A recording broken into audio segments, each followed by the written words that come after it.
Let's start with the good news. All things considered, planet Earth is doing fine. In fact, humans are doing better than at any other time in history.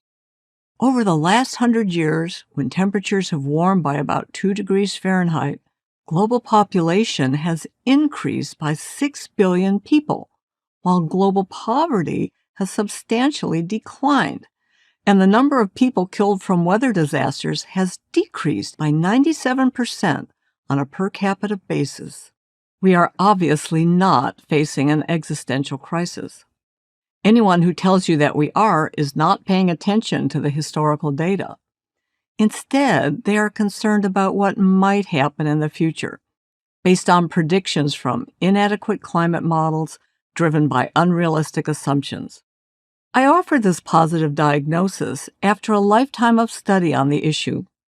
Until recently, I was a professor of climate science and chair of the School of Earth and Atmospheric Sciences at the Georgia Institute of Technology. But it's not all good news. The biggest problem with climate change is not climate change per se, it's how we're dealing with it. We're attempting to control the uncontrollable at great cost by urgently eliminating fossil fuels. We failed to properly place the risks from climate change in context of other challenges the world is facing. Climate change has become a convenient scapegoat. As a result, we're neglecting the real causes of these problems. There are countless examples, but let me give you just one. Lake Chad in Africa is shrinking. Nigeria's President Muhammadu Buhari blames it on you-know-what. Climate change, he pronounced, is largely responsible for the drying up of Lake Chad. But it's not. Yes, the initial water level decline was caused by long droughts in the 1970s and 80s. But the lake has remained virtually empty over the past 2 decades, even while rainfall has recovered. During this time, rivers flowing into the lake from Cameroon, Chad, and Nigeria have been diverted by government agencies to irrigate inefficient rice farms. In short, climate change has little to do with the declining water level of Lake Chad. Instead, bad human decisions are the cause. Climate change is just a convenient excuse, hiding poor management and governance. Blaming every major weather disaster on man-made global warming defies common sense as well as a historical data record. For the past 50 years, the global climate has been fairly benign. In the U.S., the worst heat waves, droughts, and hurricane landfalls occurred in the 1930s, much worse than anything we've experienced so far in the 21st century.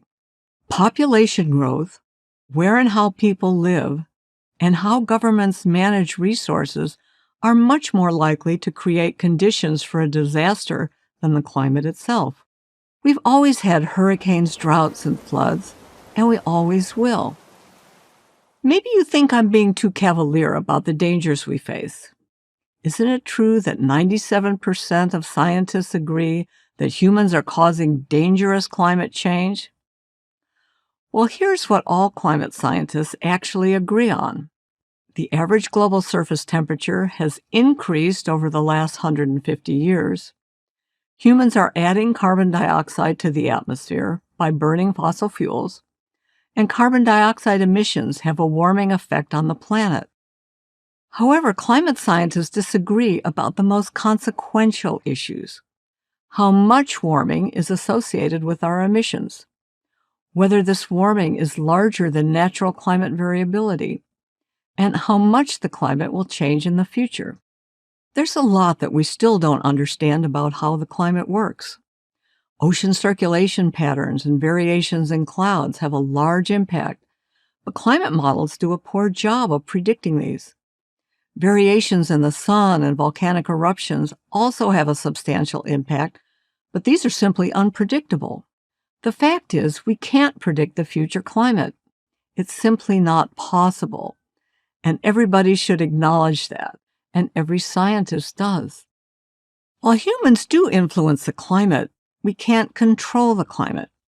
To think that we can is the height of hubris, the Greek word for overconfidence.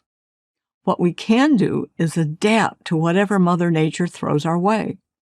Human beings have a long history of being very good at that. We can build seawalls, we can better manage our water resources, and implement better disaster warning and management protocols. These are things we can control. If we focus on that, there's every reason to be optimistic about our future. I'm Judith Curry for Prager University.